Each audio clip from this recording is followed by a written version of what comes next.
है ईश्वर अंश जीव अविनाशी।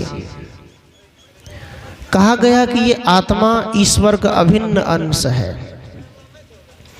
इस आत्मा को ईश्वर ने भेजा है तब यहाँ तक पहुँचा है। लोगों की ये मान्यता है। आइए इस दोहा पर, इस चौपाई का हम एक उदाहरण से स्पष्ट करते हैं। शांति बना के रखो, जो जहाँ वहीं बैठ जाओ।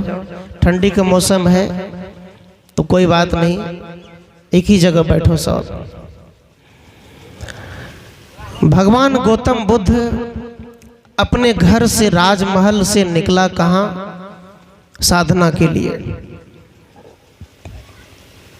भगवान बुद्ध ने राज्य को छोड़ दिया। कैसे छोड़ दिया? भगवान बुद्ध को कहाँ से ज्ञान हुआ? भगवान बुद्ध का पहले नाम था सिद्धार्थ गौतम। वो जब एक जगह नगर भ्रमण के लिए गया तो देखा एक आदमी की लाश जा रही है। जाते हुए लाश को देखा, अपने दोस्त से कहा, दोस्त इसको क्या हो गया है? कहा आदमी मर चुका है। कहा आदमी मरता भी है? कहाँ मरता भी है। मरना शब्द गौतम बुद्ध ने जाना ही नहीं था, क्योंकि एक बेटा था, राजा का बेटा। उनके पिता ने मरने शब्द से दूर रखा, क्योंकि असत मुनि ने भविष्यवाणी की थी कि तेरा बेटा सन्यासी ही बनेगा। तो राजा ने अपने बेटों को गलत के संग में भेजा ताकि मेरा बेटा साधु न बने। मरना शब्द जब सीखा कि आदमी मरता भी है, तो बुद्ध के मन में खलबली मच गई कि जब आदमी मरता है तो मैं कौन हूं और मैं मरकर कहां जाऊंगा, मैं आता कहां से हूं। ये बात उसके मन में चलने लग गया। एक दिन पिताजी के पास खेल रहे थे। पिताजी के ये सिर का बाल पका हुआ था, उसने नोच लिया। कहा पिताजी आपके बाल सफेद क्यों है, मेरे बाल तो काले हैं। तो पिताजी ने झूठ बोला, रे बेटा ऐसा ही होता है, क्योंकि उसको तो माया से दूर रखना था, भक्ति से दूर रखनी थी, माया में ढकेलना था। लेकिन बुद्ध को अंत में बताया, पिताजी सच बताइए कि आपके बाल क्यों पक गए। कहा देखो आदमी की ऐसी अवस्था है, वो जब जन्म लेता है तो मर भी जाता है, काले बाल उजले हो जाते हैं। आजकल आदमी की दांत टूट जाए तो दांत सोने चांदी की लगा भी लेते हैं, अच्छे से लगा लेते हैं, यमराज से झूठ बोलने के लिए, उसको चकमा देने के लिए। अब ये आंख पर चश्मे लग गए, चश्मा रखने के लिए कान भी बना दिए गए, सब सुविधा है। भगवान गौतम बुद्ध जब घर से निकला, वो सोचा कि आदमी जब मर जाता है तो मैं भी मर जाऊंगा, तो मेरा जीवन का उद्देश्य क्या है, मैं किसको प्राप्त करूंगा। मुझे तो किसी को प्राप्त करना है, इसलिए मुझे किसी गुरु के पास जाना है। वो पहले गया गुरु अलार कलाम के पास। गुरु अलार कलाम के पास गया, वहां पर उसको आत्म ज्ञान नहीं हुआ, बोध नहीं हुआ। उसने गुरु अलार कलाम के संग को छोड़ दिया। उसके बाद दूसरे गुरु रामापुत्ता आश्रम गया, वहां गया तो उसने कहा भोजन छोड़ दो, नमक छोड़ दो, लहसुन प्याज त्याग कर दो, उपवास रहो, सब कुछ छोड़ दो, केवल पानी पियो। बुद्ध ने ये तपस्या शुरू कर दी, केवल पानी पीकर रहने लग गया। आज भी हमारे समाज में माताएं बहनें 3 दिन, 2.5 दिन, 2 दिन की उपवास करती है और अच्छे से करती है, कुछ नहीं खाती पीती है। छठ भी करती है तो 3 दिन करती है। कितने तो घाट पे ही लुढ़क जाते हैं, भूख लगती है बेहोश हो जाते हैं, कितने मर भी जाती है। किसके लिए? आखिर ये उपवास किसके लिए करते हैं? कौन ऐसे व्यक्ति हैं, कौन ऐसी माता है जो हम भोजन त्याग देंगे तब वो खुश हो जाएगी? विचार करो। बुद्ध ने अन्न छोड़ दिया, फल फूल छोड़ दिया, सब कुछ त्याग कर दिया। बुद्ध का शरीर दुबला पतला हो गया, एकदम डोलने लग गया, कोई ताकत नहीं था। जब वो गिर जाते थे तो उठने में मुश्किल होती थी। ऐसे करते करते जब भोजन छोड़ दिया, 6 महीना भोजन का त्याग किया, तब भी बुद्ध का मन शांत नहीं हुआ। बुद्ध को जो शाश्वत शांति चाहिए वो नहीं मिला। अन्न त्याग कर दिया, जल भोजन त्याग कर दिया। एक दिन वो किसी नदी में स्नान करके निकल रहा था और निकले ही वो घाट पे गिर गया। तो उसी जमाने में एक राजा की लड़की जिसका नाम था सुजाता, वो नदी तालाब में कहीं बट वृक्ष की पूजा करने गई थी। बट वृक्ष की पूजा बरसात में महिला सब करती है। उसमें धागे लपेटती है, इतना लपेटते हैं कि पेड़ भी वो मोटवेल चाहे से नहीं मोटा सके। लपट लपट के उसको एकदम रिबन टिकली साट देते हैं, लाल लाल धागा लपेटते हैं। किसके लिए? पति की लंबी उम्र के लिए। याद रखना, यदि पेड़ में धागा नहीं लपटेंगे और यदि आप वही धागा पति के हाथ में बांध देंगे, अब पति को अपने प्रेम जाल में बांध के रखेंगे तो पति की उम्र लंबी अपने आप हो जाएगी। प्रेम से रहना सीख जाएंगे। अब पति जब पत्नी के साथ प्रेम जाल की धागा बांध कर रहेगा, दोनों में परस्पर प्रेम रहेगा, तो दोनों की उम्र लंबी हो जाएगी। मरना तो सबको है, लेकिन कुछ दिन जिएगी, लेकिन शांति से तो जिएगा। प्रेम की धागा बांधो। ये दुकान की धागा से पति का पत्नी का उम्र लंबी नहीं होती है। ये अंदर आत्मा का प्रेम का भी धागा बांधो। वासना का प्रेम करते, पत्नी सुंदर है तो खूब प्रेम करते, पति सुंदर है तो खूब प्रेम करते हैं। जब दोनों अधकचड़े बूढ़े हो गए, दोनों एक दूसरे को देखना नहीं चाहते, ये प्रेम नहीं है, ये आत्म प्रेम नहीं है। सज्जनों, भगवान बुद्ध ने क्या किया? वहीं पर गिरा हुआ था वो लड़की, गई खीर लेकर कटोरी में पूजा करने के लिए। देखा बुद्ध गिरा है, वो लड़की बुद्ध को जानती थी, पहले से मिली हुई थी उनसे। क्या हुआ? लड़की ने देखा रही है तो वही सिद्धार्थ राजा का बेटा, उनके पास दौड़कर गई और उनको पूछा कि तुम्हारी ये हालत कैसे हो गई? आखिर तुम तो नौजवान हटे कट्ठे राजा के बेटे थे, आखिर ये ऐसा शरीर तुम्हारा कैसे हो गया? क्या खोज रहे हो तुम? यहाँ वन में क्या कर रहे हो? तो बुद्ध ने कहा, मैं ईश्वर खोज रहा, मैं परमात्मा खोज रहा। इतना बात कही। उस लड़की ने उस बुद्ध से कहा, एक बात बताओ, यदि आप जीवित नहीं रहेंगे तो ईश्वर को प्राप्त करेगा कौन? यदि आपका शरीर नहीं रहेगा तो परमात्मा को प्राप्त करेगा कौन? ईश्वर से कौन मिलेगा? ये मुझे बता दो जरा। बुद्ध की आंखें खुल गई। कहा, वो कटोरी मुझे दे दो, पूरा का पूरा दे दो। खीर की पूरी कटोरी दे दी। बुद्ध ने पूरा मन भर खीर खा लिया। कहा, बस मुझे गुरु मिल गया। मैं गुरु की तलाश कर रहा था, आज मुझे गुरु मिल गया। तुम मेरे गुरु के एक हिस्सा तुम भी हो। कहा, वो कैसे?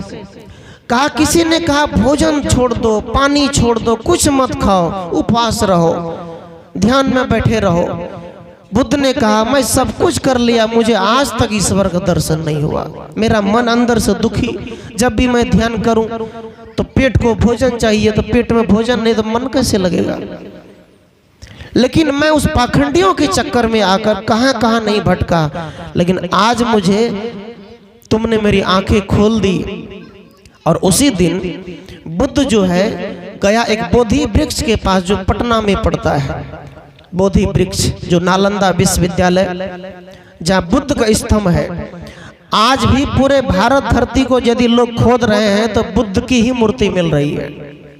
अच्छा, ब्राह्मण कितना ही झूठ बोले, जहाँ बोलबम जाते हैं आप लोग ध्यान से देखना, वहां पर बुद्ध की मूर्ति है। उसको टीका लगा के, काजल लगा के, क्या कर रंग पेंट करके भोलेनाथ बना दिया। वो बुद्ध की मूर्ति है। वहां सभी मूर्ति में रंग बदल दिया गया। पूरे भारत में बुद्ध है और भारत की इतिहास बुद्ध से है, हमारे ब्राह्मणों से नहीं है, हमारे वेद शास्त्रों से नहीं है, हमारा इतिहास बुद्ध ग्रंथ से है। लेकिन कोई भी हिंदू मानने को तैयार है? उसको तो बस ब्राह्मण ने जो सिखा दिया वही करना है। और सरकार भी सपोर्टर है। बुद्ध की कोई भी मूर्ति बना दे, बाबा साहब अम्बेडकर की मूर्ति बना दे, उसको करने वाला कोई नहीं है। हमारा इतिहास कबीर से है, नानक से, रैदास से है, जो सच्ची है। जब हमारे भारत में छुआछूत था तो ईश्वर कहाँ गया था? जब हमारे भारत में माता महिला पढ़ नहीं सकती थी, रामायण नहीं पढ़ सकती थी, गीता भागवत नहीं पढ़ सकती, ईश्वर कहाँ था? क्यों नहीं मिटाया? ईश्वर अंश जीव अविनाशी, इस आत्मा को ईश्वर ने भेजा। बहुत से महिलाएं हैं, बच्चे नहीं होते उनको, किसी को पुत्र चाहिए, पुत्र के लिए लायक है, उसको भी देते। आज बिना जाने बुझे पाकिस्तान चाइना कहीं से हमला कर देता है। कहाँ रहता है वो डेनिया, कहाँ है वो चुड़ैल, उसको तो मार दे। सज्जनों, हर तरह आदमी के कर्म का ही फल मिलता है, लेकिन हम कहीं ना कहीं बैठे हैं कि भगवान की मौज होगी तो सब काम होगा, उसकी मौज नहीं होगी तो नहीं होगा। भगवान की, परमात्मा की मौज होगी तो सत्संग में जाएंगे, नहीं होगी तो नहीं जाएंगे। ये बहानाबाजी है।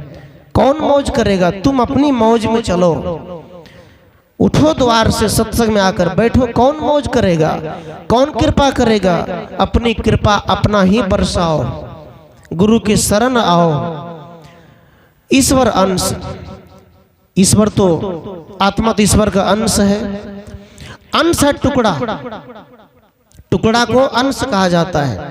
जैसे किसी चीज से हमने तोड़ लिया तो उसका अंश है, ये टूटा हुआ है।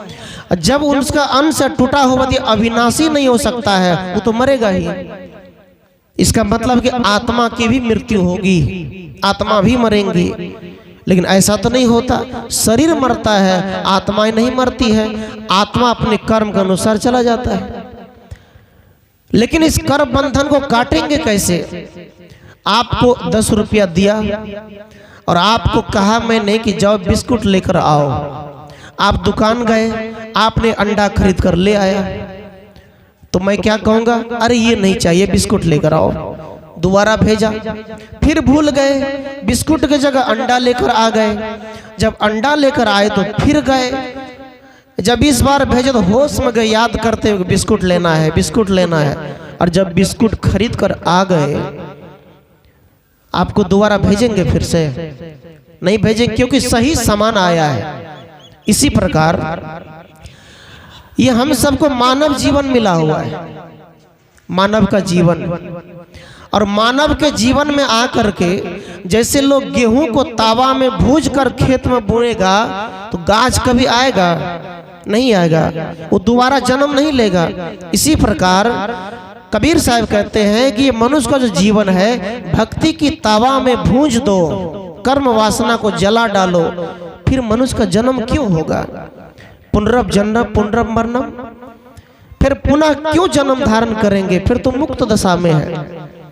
लक्ष्मण ने राम जी से पूछा, सभी तो शिव कहते हैं, सभी राम राम कहते हैं, आखिर वो शिव है कहाँ, वो राम है कहाँ? दिन रात राम राम की चर्चा हो रही है।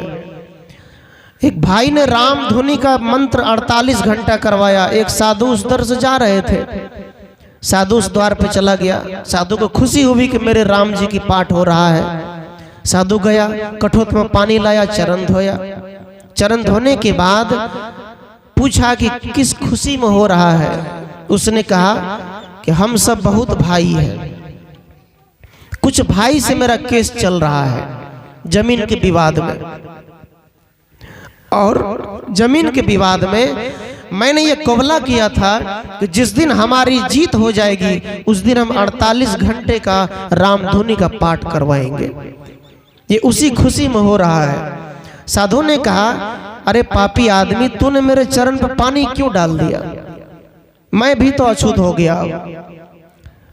क्यों कहा? साधु ने कहा, तूने अपने भाई से केस जीत करके रामधुनी करवा रहे हो, लेकिन राम जी जो है अयोध्या को लात मार करके वनवास चले गए। ये याद है? इसको तूने सुना है, पढ़ा है रामायण को? हमारे ईशानंद बाबा, इनके गांव में एक दिन रामायण पाठ चल रहा था। तो इनको कहा आप नहीं जाते रामायण पढ़ने, इसको बुलाया, कहा सुनिए आप लोग रामायण पढ़ने मत आइए, ऐसे बोल दिया, आप लोग रामायण पढ़ने मत आइए। कहा क्यों? कहा राम जी खैनी खा रहा है, तुझे क्या रहल छ? इतना सटीक जवाब दिया, राम जी खैनी खा रहा है, ओकरा पास कोई जवाब ना। राम जी खैनी नहीं खा रहे, आप क्यों खाते हैं? शिव जी गांजा नहीं पीते, आप क्यों पीते हैं? भक्ति को, सनातन धर्म को बिगाड़ने वाला कौन है? ब्राह्मण।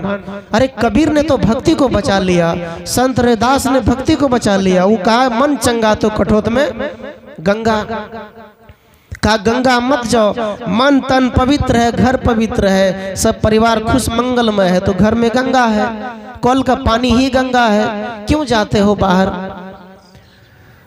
भक्ति को बचाना है। उस साधु ने कहा मैं इस द्वार पे नहीं रहूंगा, मुझे जाने दो। तब उसको मन कहा देखो तुम यदि सच्चे मन से रामधुनी पाठ करना चाहते हो तो उस भाई को बुला कर लाओ। अब भाई को बुला कर लो, जो हिस्सा चाहिए उसको, जो दोनों एक माँ के संतान हो, जो चाहिए बराबर नैतिक अधिकार, सब बांट लो, तब मैं समझूंगा तुम्हारा रामधुनी सफल हो गया।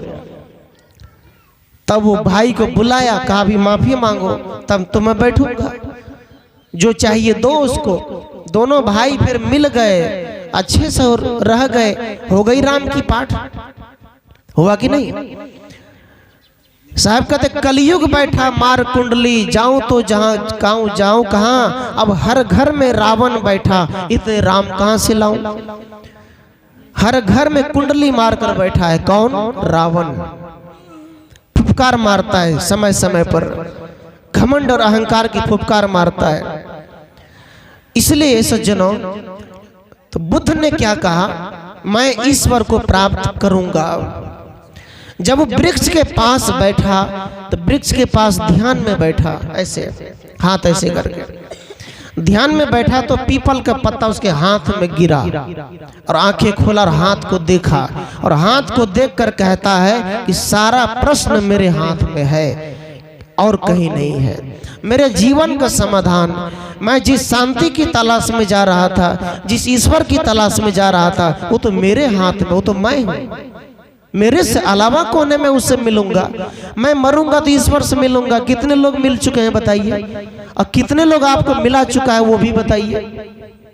सज्जनों, वो एक अवस्था है, ईश्वर एक अवस्था है, जिंदा जीते जी, कोई बाहर की अवस्था नहीं है। धीर गंभीर अति निश्चल तां उठे मिलू कबीरा, का जहाँ धीर है, गंभीर है, निश्चल है, साहब कहते हैं वहां उठकर कबीर साहब कहते मिलो उससे, संपर्क बनाओ और तुम भी वैसा बन जाओ। कौन मिला है? किसी ने मिला नहीं है। ना तो कोई जन्नत गया है, ना कोई स्वर्ग में गया है। जिंदा में स्वर्ग बना लो, और कहीं स्वर्गवासी नहीं है। बुद्ध ने कहा अब समाधान मिल गया, मैं जो खोज रहा था। बुद्ध ने उस दिन से भोजन भी किया।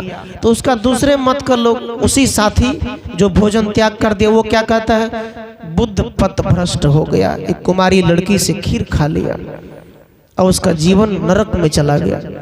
उससे बात भी नहीं करता था, लेकिन जब बुद्ध उनसे बात किया, समझाया कि देखो मित्र, हमारा साधना ही पहले गलत था। साधना का मतलब, कबीर साहब ने कहा सहज ध्यान रहो, सहज ध्यान रहो, गुरु के वचन समाई हो। कबीर साहब ने सहज साधना का सूत्र दिया, कहा सहज रूप से खाओ पियो जियो, गुरु के वचन में समाहित रहो। सहज में सब कुछ खाओ, क्यों भोजन छोड़ोगे? पेट दर्द कर रहा है, पेट झड़ रहा है, माथा दर्द कर रहा है, बुखार है, तो भोजन छोड़ दो। एक दिन नहीं खाएंगे, कल खाएंगे। क्यों खाएंगे? किसी भगवान को खुश करने के लिए, ईश्वर को खुश करने के लिए आप भोजन छोड़ रहे हैं, ये महा गलत बात है। ऐसा नहीं है, कोई भगवान खुश नहीं हो सकता। त्यागना है तो अपने क्रोध को त्यागो। घर में यदि क्रोध करते कोई पति पत्नी, कोई बेटा, तो सोच लो कि आज से हम नहीं करेंगे, धीरे धीरे शांत हो जाएंगे। चुगली करते हैं तो उसको भी त्याग करो। चुगली एक ही बात को न जाने कहां से कहां पहुंचा देते हैं, का उसका त्याग करो। उपासना होगी, उपासना। अपने जीवन को, अपने मन को ऊंचे स्तर पर, अध्यात्म पद पर ले चलो, ऊपर ले चलो, नीचे मत करो। अपनी सोच को ऊंचे उठाओ, पवित्र आचरण करो। यह है उपासना। ऊपर उठना, धीरे धीरे ऊपर उठना। पढ़ाई में ऊपर उठो, साधना में ऊपर उठो, खेती में ऊपर उठो, बिजनेस करते हो धीरे धीरे पैसे बढ़ाओ। ये ऊपर उठने की माध्यम है। 1.5 लाख का नौकरी, 1.5 लाख की बिजनेस करते करते लाख में आ गए तो ऊपर नहीं उठ रहे, नीचे आ रहे हैं। साधना पे चले थे, धीरे धीरे साधना करते करते नीचे आ गए तो आगे नहीं जा रहे, पीछे जा रहे हैं। ईश्वर की दशा। सज्जनों, हम यदि किसी से मिलेंगे तो ये हमारी इच्छा है, कामना है, तब यही है। अरे क्या मतलब, यहां से जाएंगे तो वहां मिलवे करेंगे। सज्जनों, ये जो चौपाई है, ईश्वर अंश जीव अविनाशी, मैं साफ साफ कह दूं, रामायण में कुछ बातें ऐसी है जो अटपटांग भी लिखी गई है। रामायण की कुछ बातें ऐसी है जो छुआछूत पर निर्भर करता है, क्योंकि रामायण ने ब्राह्मण लिखा है। और कौन लिखा है? गोस्वामी तुलसी ने। तो गोस्वामी तुलसी की सभी चौपाई गलत नहीं है, उनकी कुछ चौपाइयाँ अच्छी है, साधक वर्धक है, लेकिन ब्राह्मण द्वारा जो अलग, जैसे मनुस्मृति है और सी किताबें हैं, वो सारी किताब में कुछ न कुछ भरम जाल ही पड़ा हुआ है। तो उसको छांट कर लिया जाए, पछोड़ कर लिया जाए। साधु ऐसा चाहिए जैसा शुभ स्वभाव। माता लोग चावल फटकती भूसा उड़ा देते हैं, चावल ले लेते हैं। सार ग्राही बनो। कुछ भी लिखा है तो छांटना सीखो। पिता ने मिर्ची के बाड़ी लगल के मरले की करवे, मिर्ची उखाड़ के फेंक देवे कि घास उखाड़ के फेंकवे। इसी प्रकार पहले का संत परंपरा जो किताब लिखी गई, कोड वर्ड में लिखा गया है, उसका चित्रण और उसका जो विश्लेषण करेंगे तो उसका ठीक से करेंगे कि उखड़िए फेंक देवे किताबें का, उसमें से ज्ञान निकालेंगे, छांटेंगे ईश्वर है क्या। इसलिए सज्जनों, संत मत में एक रिवाज और है, इष्ट स्तुति।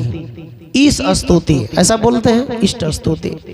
इसका मतलब इष्ट, इष्ट मतलब बड़ा। बड़ा कौन है? आपके शरीर में, मेरे शरीर में बड़ा कौन है? कौन बड़ा है बताइए? आत्मा। आत्मा है तो मैं बोल रहा हूं, आत्मा है तो आप सुन रहे हैं। राम बड़ा की राम ही जाना, वेद बड़ा की वेद ही जाना, मंदिर बड़ा की मंदिर को बनाने वाला बड़ा, प्रसाद चढ़ाने वाला की प्रसाद बड़ा, मस्जिद बड़ी की मस्जिद को बनाने वाला बड़ा, मंदिर में जाने वाला बड़ा कि मंदिर बड़ा। कौन बड़ा? शिव कहने वाला बड़ा कि शिव बड़ा? ईश्वर बड़ा कि ईश्वर मानने वाला बड़ा? कौन? सज्जनों, मानने वाला सबसे बड़ा है। ईश्वर जब हम कहते हैं कि हम ईश्वर से मिलेंगे तो ये आत्मा ही कह रहा है, ये झूठ बोल रहा है। आत्मा ईश्वर से मिलेगा, ये स्वयं अपने आप में सर्वशक्तिमान है। यदि ये कुछ ना करे तो दुनिया के एक पत्ता नहीं हिल सकता है। इतनी बात याद रखना।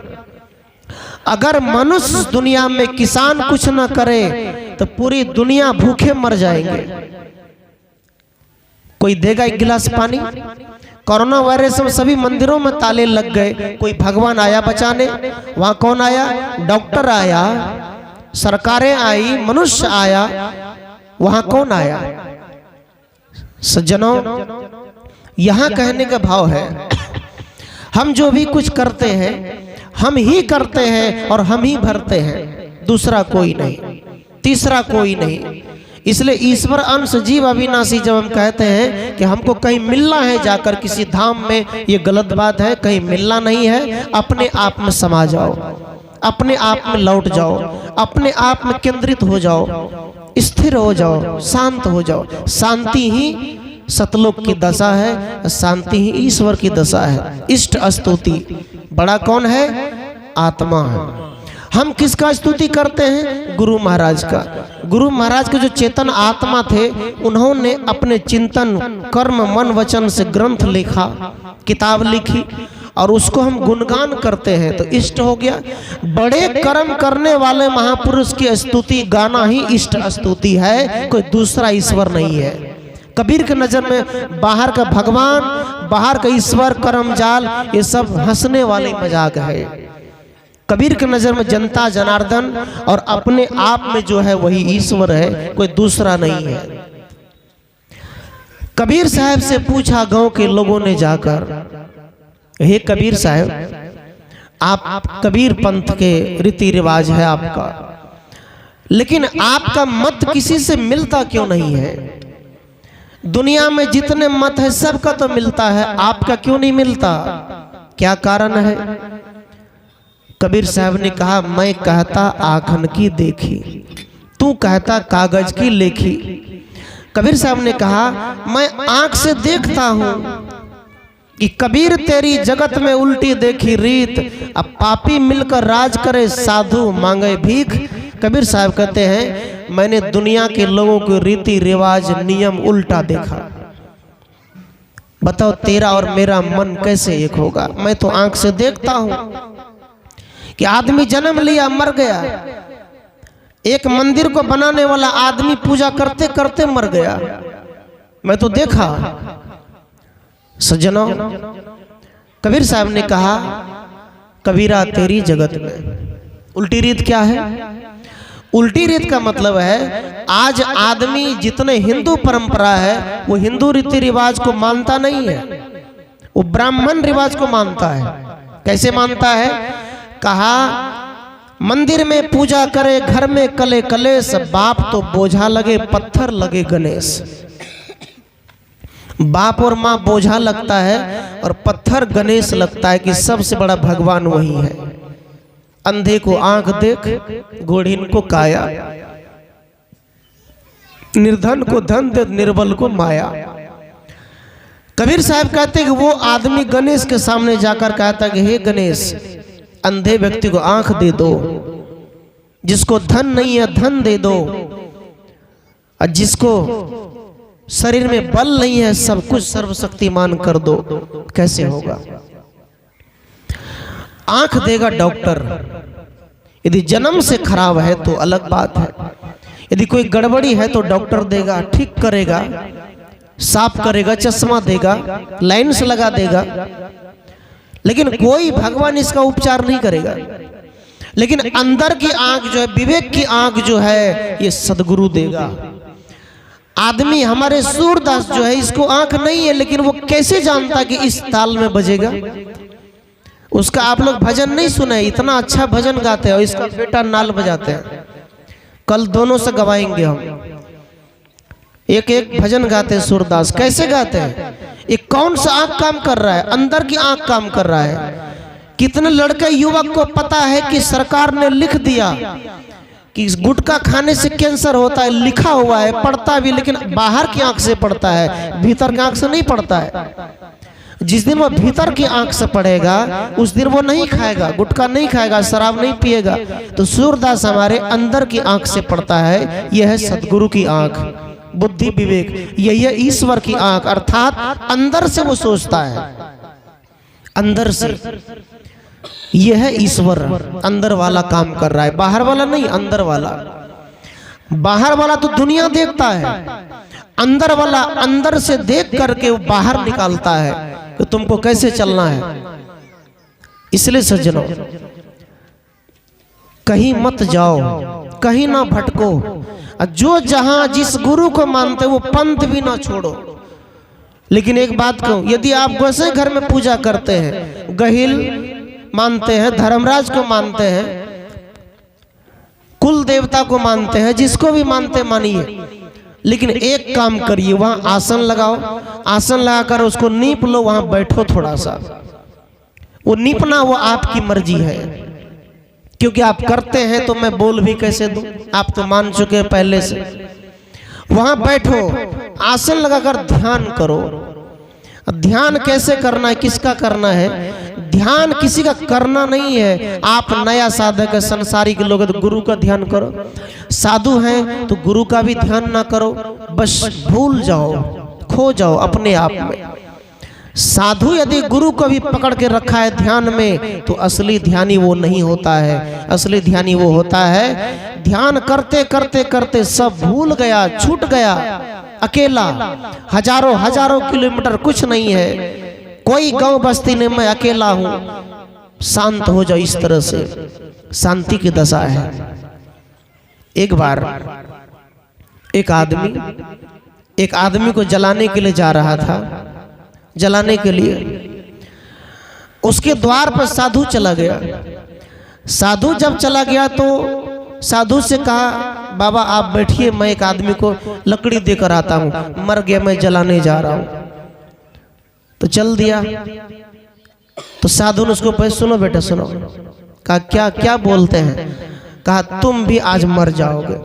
इतना जब कहा तो कांपने लग गया वो, ये कैसे बोल दिया बाबा जी कि हमको मर जाएगा? कहा तू भी मर जाएगा आज, जाओ। अब इतना जब कहा तो ना आगे जा रहा ना पीछे जा रहा। कहा मरिए जब तो बाल बच्चा चल रहा है ना, कथिल जब बाहर।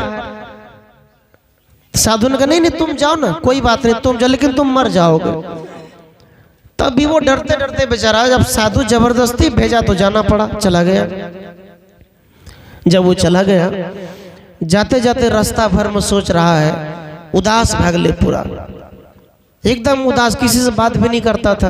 क्या नाम महात्मा कह दिल के मर जेबे, अब कखन मरबे, रास्ता में मरबे, कतय मरबे वो पता नहीं। किसी तरह बेचारा डरते डरते डरते कहाँ चला गया? जिसको जलाने जाता था वहां गया। वहां भी वो अकेले में चुपचाप ऐसे करके मुड़ी लटका के सोच रहा है, कुछ ध्यान नहीं है, न घर न परिवार, कुछ नहीं, बस सोच रहा है हम मर जेबे, कुछ नहीं। ऐसे करते करते उसको लकड़ी दिया, हाथ जोड़ लिया, उसके बाद सोच रहा है हम मर जाएंगे। क्या हुआ, उसको लकड़ी देकर घर भी आ गया। घर जब आया उस साधु से कहा, मर तू कल मर जब, हम तो जिंदे चितराला, कहाँ मर लिए, है ना। लेकिन ये बात समाज में बोल दिया सबको, अरे ये बाबा आयल से आप सकुने बोले छे। बाबा का मतलब है कि आशीर्वाद देना, तो हमरा सरापे दा के भेजलक। तई बाबा पर कानून कार्रवाई होना चाहिए कि नहीं? 3-4 जगह कह दिल के वो बाबा के सब आपको पकड़ लिलके।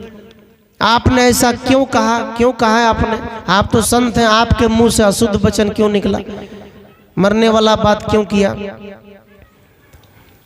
सब बैठ गए, साधु से प्रश्न पूछ दिया, कहा बताओ इसका मतलब क्या होता है? साधु ने कहा एक बात बताओ, जब मैंने कहा तुम मर जाओगे, जब तूने मुर्दा को देखा, मुर्दे के लकड़ी को दिया, एक बात बताओ तूने क्या क्या सोचा, तुम्हारे दिमाग में क्या क्या चल रहा था, वो मुझे बता दो।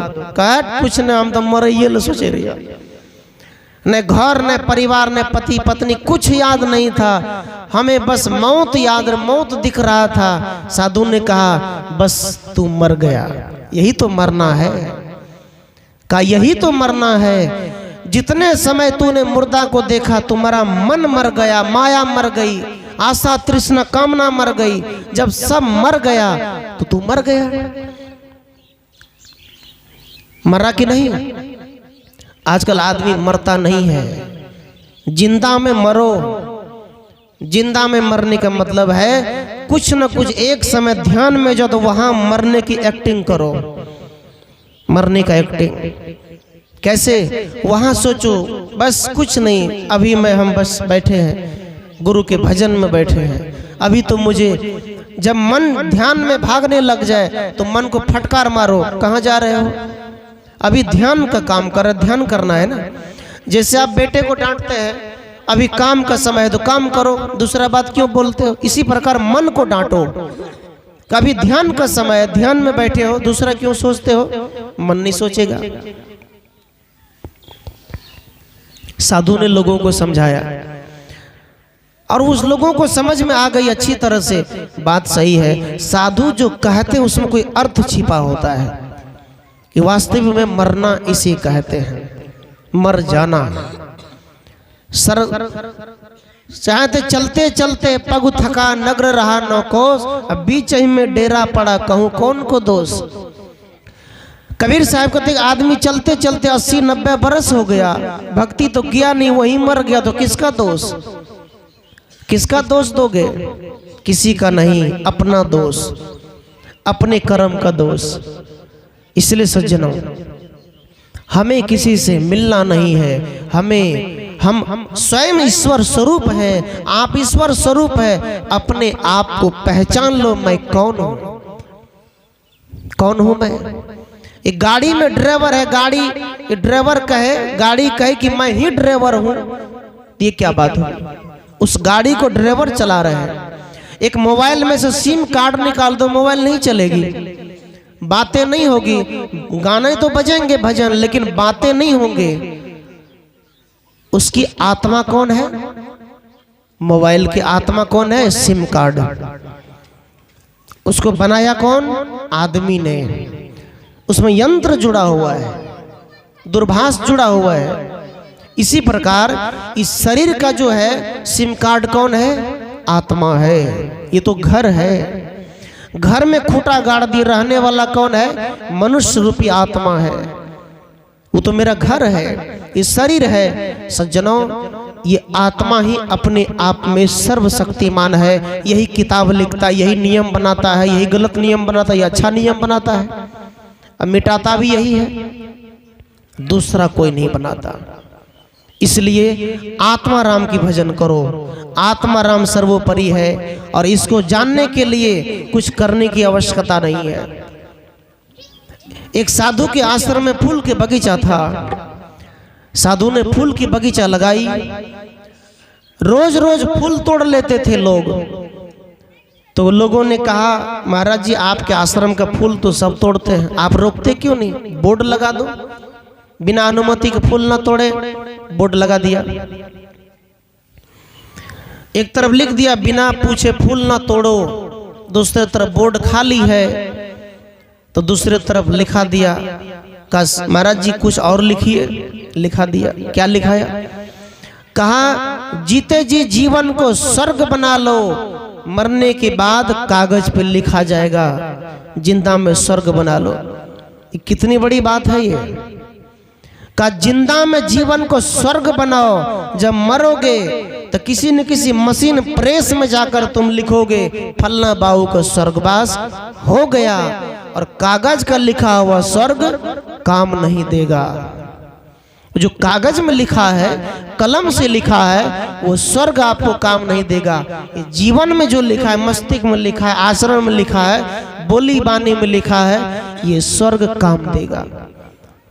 भक्ति यहां करो। इसलिए प्यारे बंधुओं, भगवान बुद्ध उस दिन से मानव समाज को जगाने का काम किया, और भगवान बुद्ध इस समाज में यदि कहा जाए तो शांति की दूत है। भगवान बुद्ध विज्ञान के तत्व पर बात करते हैं, कोई अंधविश्वास पाखंड की बात नहीं करते हैं। इसलिए हम सबको अंधविश्वासी नहीं बनना है, हम सबको पारखी बनना है। पारखी का मतलब है पारख ज्ञान, परखने वाला। आज भी गांव में ऐसे पंडे पुजारी को तो महिला सब की तो लाबू न मंगल सूत्र साफ क्या दे, लादा गुड़ दे, है ना? वो क्या कहेगा, वो शुगर का हड्डी गाड़ लियो ना बथान पर तो धन बढ़ते। कितने लोग गाड़ लेते हैं, कितना रुपया ठग के ले जाता है, क्यों? क्योंकि आप पारखी नहीं है। पारख ज्ञान अर्थात समझ बूझ वाला ज्ञान, पहले जानो तब मानो। एक लड़का गेले ससुराल, तो ओकरा रे घी खाए के आदत, तो ओकरा ससुराल में घी रहबे न करे। तब मैं के कहल के गे माँ केना करबे, घी खाई छो? कहल के जो न शीशा में रोटी घुसा दिया, चट पोछ के निकाल लिया, भाई दे दिया। शीशा में से निकाला, कल के 4टा जो मेजबान छे उसे की कहते, कल के नया बतबै छो भातो बना रोटियो बना। अब मेजबान के देवी न तो रोटी जो घी लागल रहे, भात के तोर में झाँप दिया, और आगा में दे दिया। वो अपने देख लेते, जब परस दिया तब कहे लड़का के अपन पत्नी, गई जी सुनो इधर, जब जानत तक काहे नहीं मानत? मतलब जब तुम जानती हो कि मैं घी खाता हूं तो तूने दिया क्यों नहीं? उसको क्या पता तोर में घुसियाल छे। तो लड़की कहे होता है जी, जब सानब तब जानब, सानियो पहले तब पता चलते कि घी कता छे। इसी प्रकार सदगुरु कहते हैं घूंघट का पट खोल तो को प्यू मिलेंगे, पहले सानो, पहले किसी भी बात को सुनो, तर्क करो। बिना तर्क किए कबीर ने तर्क किया, रैदास ने तर्क किया कि हम यदि चमार हैं तो क्या हम किसी का भोज नहीं खा सकते हैं? तर्क किया। क्या हम अछूत हैं? और तर्क किया ऐसा कि उन्होंने बड़ी ही संस्था संत रविदास की बहुत सी चौपाई दोहा है, कबीर साहब की दोहा है। तर्क किया। आज सभी माताएं बहनें पढ़ती है, लिखती है, नौकरी करती है, तर्क से हुआ। तर्क करोगे तो आगे बढ़ोगे, तर्क नहीं करोगे। कितने लोग की कहे बाप रे बाप भगवान के वचन से केना कट देवे, क्यों नहीं काटोगे? दो दो चार कहीं दीवार पर लिखा है तो वो सत्य वचन है। यदि दो दो पांच कहीं गुरु के किताब में लिखा तो गुरु का गलत वचन है, वो उसको काट दो, उस कॉपी किताब से निकाल दो चिर करके, क्योंकि वो गलत वचन है। दो दो पांच होता है, चार नहीं होता है। यदि किसी गुरु की किताब में लिखा है तो उसको क्यों नहीं काटोगे? नहीं नहीं केना काटवे, पाप लगते। बाप रे बाप लिख दल के भगवान तो केना लिख, यही तो समस्या है। छांटो। आइए कुछ भजन रखें।